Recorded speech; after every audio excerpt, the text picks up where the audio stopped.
মুসলমানের বাচ্চা এত ফালতু কেমনে হয়? হায় হায় হায়, মা কি শিখাইলো, বাপ কি শিখাইলো, জীবনভর কি শিখলো, কিচ্ছু মনে নেই। শুধু নিজেদের সহপাঠী এবং সমবয়সীদের সাথে অসভ্যতা, নোংরা কথা, অশ্লীল কথা, উলঙ্গ ছবি, নাচ গান, মোবাইলের দৃশ্য, খালাস। পেটে ভোক লাগলে ভাত খায়, ফেসাবে ধরলে ফেসাব করে, টয়লেটে ধরলে বাথরুমে যায়, ঘুম আসলে ঘুমায় পড়ে। একজনে আমারে দেখাইছে কয়দিন আগে, আশ্চর্য কথা শুনে তাহলে অবাক হবে। একজনে মোবাইলে আমার একটা ছবি দেখাইছে, একজন লোকে রাতের 3:30 বাজে, 4টা বাজে, ওই সময়ে যে নাক ডাকতেছে, মোবাইলটা, বড় মোবাইলটা যেমন ধরে রয়েছে শুয়া ধরা, মানে কখন যে ঘুমাইছে, নাক ডাকতেছে, নাক ডাকতেছে, এটাও বোঝা যায় ওয়াজে। আরে মোবাইলের ছবিটা, হায় হায়, কি জীবন এটা! মানে হাতের থেকে এটা পরে নাই, তাও ধরে রয়েছে।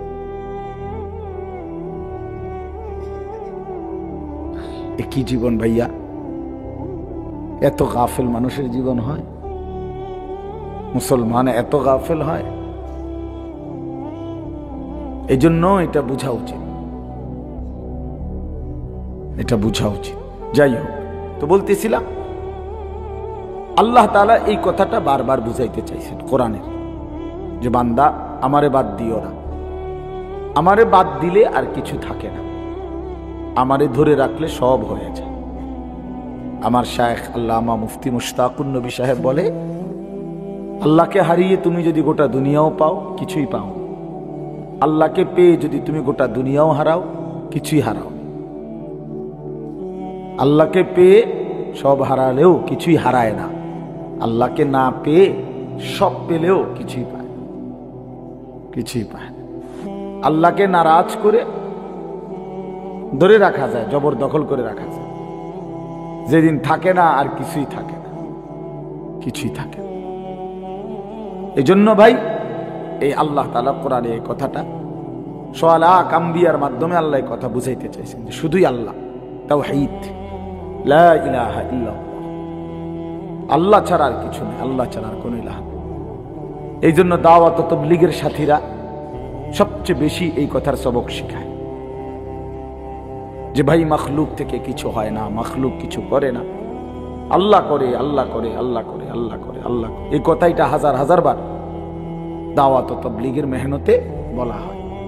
এটার উদ্দেশ্য হলো এই আল্লাহর বান্দার কলিজার ভিতরে যেন আল্লাহ বসে যায়, আল্লাহ যেন বসে যায়, আল্লাহ যেন দিলের মধ্যে বসে যায়, মাখলুক থেকে যেন নজর সরে যায়। এই হলো একটা বিষয়। তো এটার বহু উদাহরণ কোরআন শরীফে আছে, এবং এটার বিপরীত যে কুফর এবং শিরিক, সেগুলো আল্লাহ তাআলা বিস্তারিত বলছেন, এগুলোর শাস্তি কি, পরিণতি কি, সেগুলো আল্লাহ তাআলা বলছেন। আরেকটা বিষয় হলো রিসালাত। রিসালাত, সোয়ালাক নবী আদম আলাইহিস সালাম থেকে আখিরি নবী সাল্লাল্লাহু আলাইহি ওয়াসাল্লাম পর্যন্ত রাসূলদের প্রতি ঈমান, বিশেষ করে আমাদের জন্য আমাদের নবী আখিরি নবী সাল্লাল্লাহু আলাইহি ওয়াসাল্লামের প্রতি ঈমান, তাকে গ্রহণ করা, জীবনের সর্বকিছুতে রাসূলুল্লাহ সাল্লাল্লাহু আলাইহি ওয়াসাল্লামের সুন্নাত, নবীজির অনুসরণ, এইটার প্রতি আল্লাহ তাআলা কোরআনের মধ্যে গুরুত্ব দিয়েছেন যে জীবনের সবকিছু তার মতো সাজাও। লাকাদ কানা লাকুম ফি রাসূলিল্লাহি উসওয়াতুন হাসানাহ, কুল ইন কুনতুম তুহিব্বুনাল্লাহা ফাত্তাবিউনি ইউহিব্বুকুমুল্লাহ ওয়া ইন্নাকা লাআলা খুলুকিন আযীম ওয়া মা আতাকুমুর রাসূলু ফাখুযুহু ওয়া মা নাহাকুম আনহু ফান্তাহু। আমার রাসূল যা নিয়ে এসেছে তাই কেবল ধরো, যা নিষেধ করেছে তা শতভাগ বর্জন করো। এই জন্য মাথার চুল থেকে পায়ের নখ, ঘরের বারান্দা থেকে ভেতর, জিন্দেগির শুরু থেকে শেষ উঠান থেকে রাজপথ, সর্ব জায়গায় জীবনের সমস্ত নড়াচড়া, হারাকাত সাকানাত মানে নড়াচড়া, স্থিরতা, সব কিছু রাসূলুল্লাহ সাল্লাল্লাহু আলাইহি ওয়াসাল্লামের সুন্নাত মোতাবেক গঠন করো। এটা রাসূলকে গ্রহণ করো, তাকে মেনে নাও, তাকে অনুসরণ করো। এটা কোরআনুল কারীমের দ্বিতীয় বক্তব্য।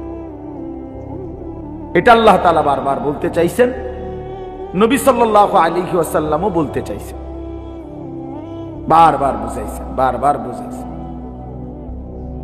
এটা আমাদের জীবনে প্রচন্ড ভাবে অনুপস্থিত, আমারও আপনাদের। মানে আমাদের সব সময় জোর করে দুইটা চারটা সুন্নাত বুঝাইতে, মানাইতে কষ্ট হয়ে যায়। বিদআত, সামাজিক কুপ্রথা, মানুষের দেখা দেখি কাজ, এইটা আমাদের মধ্যে খুব দ্রুত বুঝে আসে। অথচ আমরা মুসলমান, আমাদের কিশোর যুবক তরুণরা বুঝতেই চায় না, এদের জেহানের মধ্যেও নাই যে প্রিয় নবী সাল্লাল্লাহু আলাইহি সাল্লামের অনুসরণ, আদর্শ, সুন্নাতের আলাদা কোনো মূল্য আছে, এটা বুঝতেই চায়। চুল, জামা, শার্ট, প্যান্ট, লেবাস, পোশাক, শরীর, সর্বকিছুতে আল্লাহর নবী সাল্লাল্লাহু আলাইহি ওয়াসাল্লামের সুন্নাত অধিকাংশ যুবকের কাছে, কিশোরের কাছে, নারীর কাছে, পুরুষের কাছে অনুপস্থিত। একটা দস্তরখান খুঁজে পাইতে কষ্ট হয়, কিন্তু টেবিল, ডাইনিং টেবিল সবখানে পাওয়া যায়।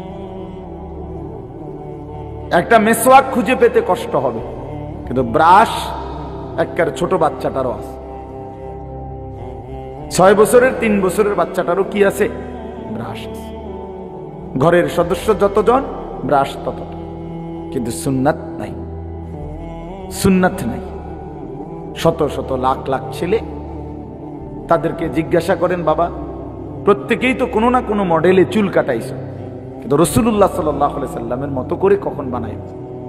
জানবে, জানেও, দুশ্মনের কাছে পরাজিত। আমি তো প্রায় বলি, ছেলেরা তোমরা যাদের চুল ইহুদি, খ্রিস্টান, কাফের, মুশরিক, বেঈমান, তাদের মতো তোমরা পরাজিত, তোমরা হেরে গেছো, দুশ্মনের কাছে হেরে গেছো, কাফেরের কাছে পরাজিত। কারণ কাফের সামান্য চুলের কাছে হেরে গেলা, তুমি আর করবা কি? একটা প্যান্টের কাছে হেরে গেলা, একটা শার্টের কাছে হাইরা গেলা, তো তোমার এই দিয়ে আর হবে কি? ইসলামের জন্য আর কি হবে তোমার? এই জন্য ভাই, বাবা, আমি আপনি সবাই এটা ভাবা উচিত। আমাদের জিন্দেগি, আল্লাহ তাআলা কোরআনে বলছে, লাকাদ মান্নাল্লাহু আলাল মুমিনিনা ইয বাআসা ফীহিম রাসূলাম মিন আনফুসিহিম। আল্লাহ বলেন, ঈমানদারগণ, মুমিনদের উপরে আমি আল্লাহর সবচেয়ে বড় নিয়ামত, দয়া, অনুগ্রহ যে আমি তাদের জন্য আমার রাসূলকে দিয়েছি। ভাত, মাছ, চাল, ডাল, স্ত্রী, সন্তান, ঘর, দালান, বিল্ডিং, টাকা পয়সা, এগুলো তো বান্দা আমি সবাইকে দিছি। কাফের, বেঈমান, মুশরিক, হিন্দু, বৌদ্ধ, তাদেরকেও দিছি।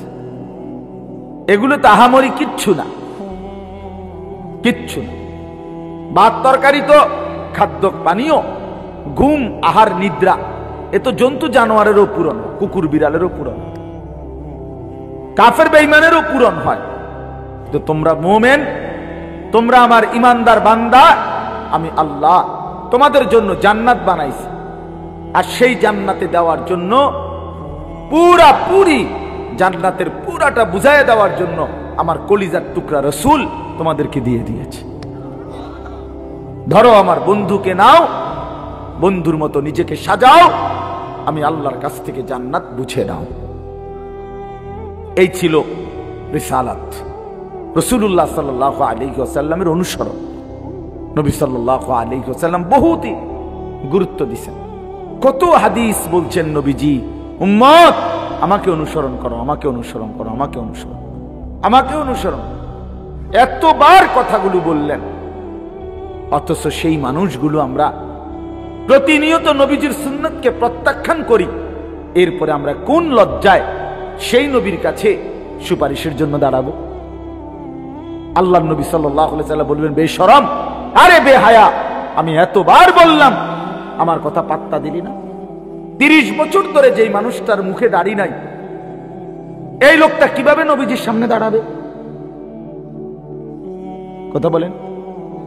60 বছর বয়সেও যে বুড়া মিয়া বিড়ি খায়, এই দুর্গন্ধওয়ালা বিড়ি খোর, সে কিভাবে দাঁড়াবে নবীজির সামনে? কিভাবে দাঁড়াবে? যিনি 1 সেকেন্ডের জন্য দুর্গন্ধ পছন্দ করতেন না, আর আপনি 60 বছরে বিড়ি সিগারেটের এই দুর্গন্ধ ছাড়লেন না।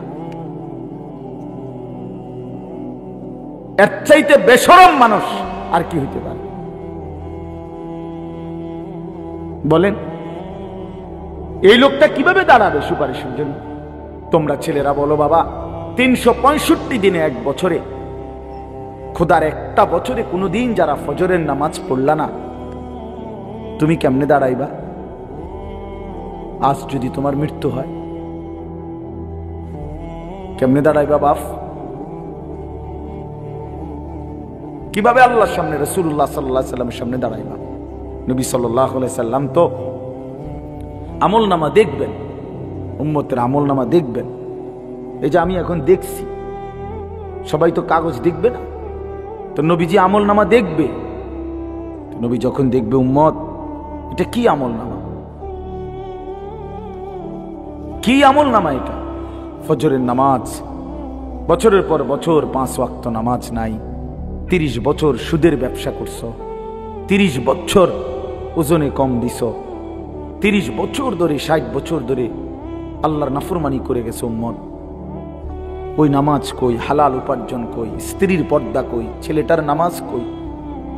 ঘরের মধ্যে প্রতিনিয়ত রঙিন টেলিভিশন, এটা কি আমল নামা নিয়ে আসছে উম্মত? আমার মতো সর্বশ্রেষ্ঠ রাসূলের উম্মত এমন হয়? তুমি আমার এত বড় বেইজ্জতি কেমনে করলা? আমি তো 23টা বছর উম্মত তোমাদের জন্য কেঁদেছিলাম। এশার নামাজের পরে দাঁড়াইছি উম্মত, তো এক কানতে কানতে, চোখের পানি ফেলতে ফেলতে, আর তোমাদের জন্য দোয়া করতে করতে ফজরের আজানের সময় হয়েছে। আম্মা জান আয়েশা বলছে, নবীজির 2টা পাও ফুলে গেছে, হাত্তা তাওয়াররামাত কাদামাম। আমি তো উম্মত তাইফের পাথরের আঘাতে পিঠটা চালনির মতো ছিদ্র বানায় ফেলছি। কি পরিমাণ রক্ত ঝরাইছি আমি, আমার জুতার সাথে পাও লেগে জুতা খুলতে কষ্ট হয়েছে রক্তের কারণে। ক্ষুধার কষ্টে আমি পেটে 2টা পাথর বাঁধছি। উহুদের দান দান করা শহীদের রক্ত নিয়ে আমি ময়দানে পড়েছিলাম ঘন্টার পর ঘন্টা বেহুশ হয়ে। 3 মাস আমার চুলায়, আমার কোনো বিবির চুলায় আগুন জ্বলে নাই। এত রক্ত, এত চোখের পানির বিনিময়ে এই আমলনামা দেখবো আশা ছিল উম্মত। আমি যদি আমার সন্তানকে বলি, বাপ সারাটা বছর তোরে এতগুলো টাকা দিয়া পড়াইলাম, বই খাতা কাগজ কলম, admit card, registration fee, form fill আপের টাকা, যখন যা বলছ বাপ, কোনদিন না খাইয়া না দাইয়া তোর জন্য একটা দিন দেরি করি নাই টাকাগুলো দিতে, বিনিময়ে এই রেজাল্ট। এভাবে ফেল করলি বাবা, 3টা বিষয় ফেল করলি, 4টা বিষয় ফেল করলি বাবা, তুই আমার এত বড় বেইজ্জতি কেমনে করলি? তখন কি জবাব দিবে সন্তান? কি জবাব বলেন? প্রিয় বন্ধু আমার, বাপ আমার, রাসূলুল্লাহ সাল্লাল্লাহু আলাইহি ওয়াসাল্লাম জিজ্ঞেস করবে, সুপারিশ মামুর বাড়ি না, সুপারিশ এটা কোনো মামুর বাড়ি না। আপনি জিলাপি খাবেন আর সুপারিশ কইরা আপনারে বেহেশত দিয়া দিব। আপনি খিচুড়ি খাইবেন আর সুপারিশ করে আপনারে বেহেশত দিয়া দিব। আপনি বইয়া বইয়া বিরিয়ানির ফোটলা খাইবেন আর আপনারে সুপারিশ করে দিয়ে দিব। হ্যাঁ, আখেরাত এত সস্তা হয়ে গেল, পরকাল এত সহজ হয়ে গেল। আল্লাহ আমাদেরকে বুঝার তৌফিক দান করে। আর এই শেষ কথা হলো 3 নাম্বারটা কোরআনের বক্তব্য, আখেরাত। আল্লাহ তাআলা বলেন, বান্দা এই যে কিছু করতে বলেছি, কিছু নিষেধ করেছি, কোনোটারে বলছি এটা গুনাহ, কোনোটারে বলছি এটা ইবাদত, বলছি এটা করো এটা ছাড়ো, এই সবটার উদ্দেশ্য বান্দা দুনিয়ার ভাত মাছের জন্য না, আখিরাতের জন্য। তোমারে যে আমি জান্নাত দেব, তোমারে যে আমি জাহান্নাম থেকে বাঁচাবো বান্দা, এই জন্য। ভাত মাছের জন্য নামাজ, রোজা, হজ, যাকাত, জিকির, তেলাওয়াত, সুদ, ঘুষ, মিথ্যা, চুরি, ডাকাতি, জিনা, ব্যভিচার, এত কথার দরকার লাগে না। ভাত তরকারি তো আমি জন্তু জানোয়ার, কুকুর, বিড়াল, শূকর, বাঘ, ভাল্লুক, সিংহ, হিন্দু, বৌদ্ধ, ইহুদি, খ্রিস্টান, নাস্তিক, মুরতাদ সবাই রে খাওয়াই বেটা, সবাই রে খাওয়া। যে আল্লাহকে মানে না, স্বীকার করে না, আল্লাহ তো তারাও খাওয়ায় না। নাস্তিক যে আল্লাহকে মানে না, আমি নিজে দেখছি খুলনায় যখন আমি চিল্লা দিছিলাম, তখন একবার আমি কয়েকটা ছেলেকে দেখছি, ওদের সাথে আমি 1 ঘন্টা কথা বলছি, শিক্ষিত ছেলে। ওরা বলছে, হুজুর সৃষ্টিকর্তা বলতে কিছু আছে, আমরা এটা মোটেই বিশ্বাস করিনি। সরাসরি আমার সামনে বসে বলছে। তাইলে বাবা, আল্লাহ তাআলা তো তাদেরকেও খাওয়াচ্ছে যে তার মালিককে একটা বার চিনেই না, যে বানানেওয়ালাকে স্বীকারই করে না। আল্লাহ তো ওই জানোয়ারকেও খাওয়াইতেছে। এই জন্য দুনিয়া তো সবাই ভোগ করে। কুলু ওয়া তামাত্তাউ কালিলান ইন্নাকুম মুজরিমুন। আল্লাহ তাআলা বলে, বান্দা অল্প সময়ের জন্য দুনিয়া খাও, ভোগ করো, শুধু মনে রেখো তুমি পাপী। দুনিয়া আমি আটকাবো না, নাফরমান দুনিয়া আটকাবো না, কিন্তু আমি আল্লাহ তাআলা আখিরাতে আটকাবো। ওয়াইলুন ইয়াউমাইদিন লিল মুকাদ্দিবিন। ইয়াউমাইদিন, সেদিন আখিরাতে মিথ্যাবাদী, নাফরমান, পাপী তোমাদের জন্য রয়েছে জাহান্নাম। এখন খাও, এখন খাও, কোনো অসুবিধা নেই। ওয়াদারনি ওয়াল মুকাদ্দিবিনা উলিন নি'মাতি ওয়া মাহিলহুম কালিলা। আল্লাহ বলছে, এখন ছেড়ে দিলাম, দুনিয়া আটকাবো না আমি, তবে মনে রেখো ইন্না লাদাইনা আনকালাম ওয়া জাহিমা। আখিরাতে আমি নাফরমান তোমাদের জন্য রেখেছি আগুনের শিকল এবং জাহান্নামের আগুন। ইন্না আ'তাদনা লিল কাফিরিনা সালাসিলা ওয়া আগলালা ওয়া সাইরা। আল্লাহ বলে, সমস্ত নাফরমান বেঈমানের জন্য আমি আখিরাতে রেখেছি 3 জিনিস: আগুনের শিকল, বেরি এবং জাহান্নামের আগুন। 70 হাত লম্বা, 70 জিরাআন আগুনের শিকল। আর বেরি, বেরি কিতা তাফসীরের মধ্যে আছে, সূরা ইয়াসিনের মধ্যে আছে। হাসরের ময়দানে ফেরেশতারা নাফরমান পাপীকে, ছেলেরা, বাবারা, দেখো এইভাবে 2 হাত পিছন দিয়া বাইদা, এরপরে এই থুতনির নিচে এই হাতের এই অংশ এইভাবে ধাক্কা দিয়া হাসরের ময়দানে ফেরেশতারা নাফরমানকে বাইধা দিবে এইভাবে। তখন আর বেঈমান 1 সেকেন্ডের জন্য চোখটাও নিচের দিকে নামাইতে পারবে, চোখটাও নামাইতে পারবে না। আল্লাহ তাআলা বলেন, এর নাম হচ্ছে আগলাল, বেরি, যেটা গলার সাথে বাইন্ধা দিবে হাত। হুজুর, আমি ওই দিন তাফসীরে পড়ছি, আবু দারদা রাদিয়াল্লাহু তাআলা আনহু, একজন সাহাবী, এই আয়াতের তাফসীরে আছে। উনি বড় আশ্চর্য সুন্দর কথা বলছে। এই সাহাবী বিখ্যাত সাহাবী হযরত আবু দারদা। উনি বলে, হে দুনিয়াবাসী, ইমানদাররা, আজকে 2 হাত তুলো, দুনিয়ার হায়াতে 2 হাত তুলো নামাজের জন্য।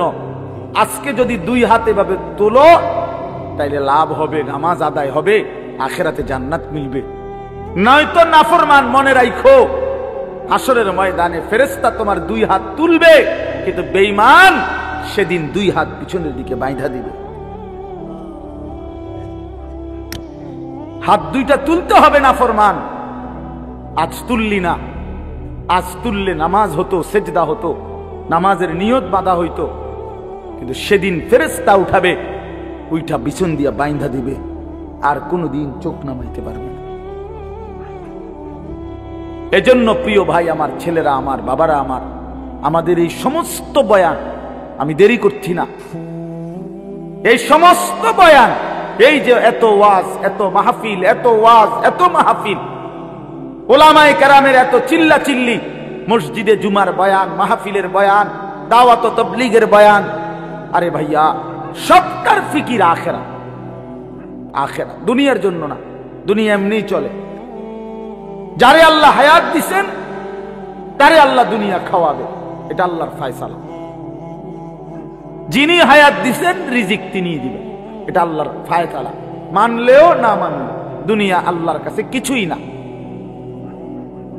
একটা কান কাটা মরা ছাগলের সমান নবীজি বলছে আল্লাহর কাছে দুনিয়ার মূল্য নাই। একটা মাছির ডানা পরিমাণ মূল্য আল্লাহর কাছে দুনিয়া নাই।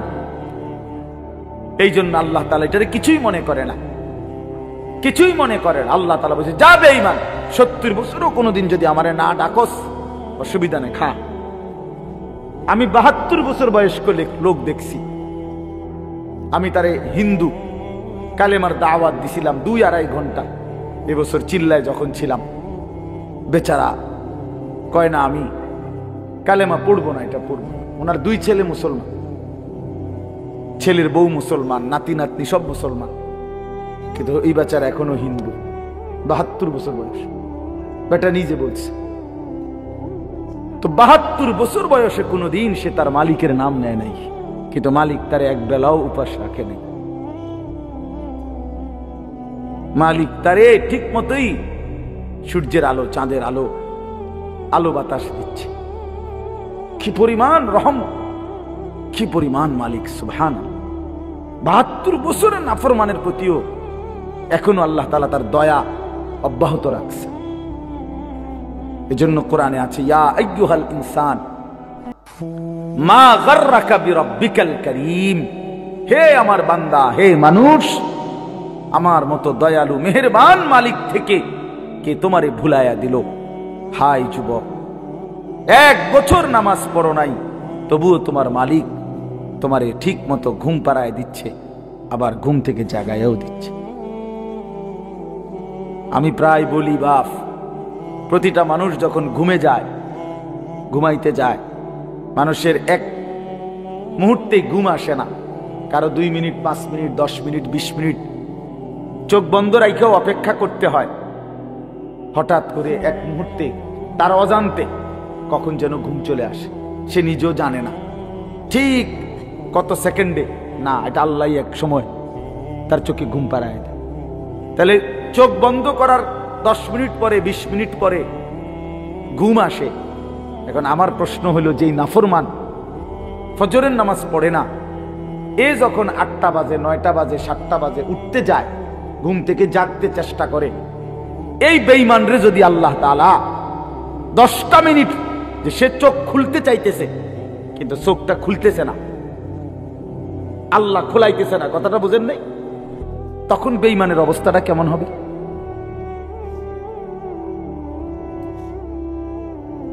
ঘুম যাওয়ার সময় যেরকম ঘুমটা আসতে দেরি হয়েছে 10 মিনিট, এখন চোখ খোলার টাইমে মনে করেন আমি চাইতেছি চোখ খুলতে, কিন্তু চোখ আমার খুলে না, 20 মিনিট। এইবার তার চিৎকারে বলেন আল্লাহর আরশ কাঁপবে। কি পরিমাণ চিল্লাবে সে, যে হায় আমার চোখ তো খুলতেছে না, আমার চোখ তো খুলতেছে না। এই জন্য বাপ, আমাদের এই সমস্ত কথা, এই যে বলে অনেকে মোল্লারা শুধু আসমানের উপরের কথা বলে, তো আমাদের জিম্মাদারি তো এটা, আমাদের জিম্মাদারি। আমনে করে বুঝি আমগো জিম্মাদারি যদি আজকে আল্লাহ বলতো আমার বান্দাদেরকে অটো চালানো শিখাও, আমার বান্দাদেরকে সিএনজি চালানো শিখাও, আমার বান্দাদেরকে বুটমুড়ি বেচা শিখাও, তাহলে তো আমরা এটাই করতাম। কথা বলেন না? তো আল্লাহ বলছে কুম ফাআনদির, হে নবী আপনি দাঁড়ান, আমার বান্দাদেরকে জাহান্নামের ভয় দেখান, আখিরাতের ভয় দেখান, কবরের ভয় দেখান। আমাদেরকে বলছে ইলম অর্জন করো, করে ওয়ালিউনজিরু কওমাহুম ইদা রাজাউ ইলাইহিম, নিজ এলাকায় ফিরে গিয়ে নিজ কওমের মানুষদেরকে ওয়ালিউনজিরু, আল্লাহর ভয় দেখাও, আখিরাতের ভয় দেখাও, কবরের ভয় দেখাও, জাহান্নামের ভয় দেখাও, পরকালের ভয় দেখাও। এজন্য না ভাইয়া আমরা আল্লাহর কথা আখিরাতের ছাড়া অন্য কিছু বলতে পারি না। এ তো আমাদের জিম্মাদারি, আল্লাহ দিয়েছেন আমাদেরকে এটা দায়িত্ব। এই জন্য আজকের এই রাত গভীরে এটাই কথা। এই সূরাটা আল্লাহ তাআলা বলছেন আখিরাতের বিষয়। আখিরাত কিয়ামত, কিয়ামত আল্লাহ মনে করাই দিছে। কিয়ামত একদিন বান্দা এই পৃথিবীর সব এই সাজানো সৃষ্টি জগৎ থাকবে না, থাকবে না বান্দা।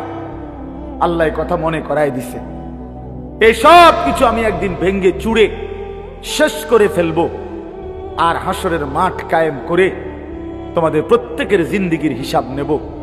সেদিন যার আমল নামা মিজানের পাল্লায় ওজনে দিলে ভারী হবে, সেই কেবল সুখে থাকবে।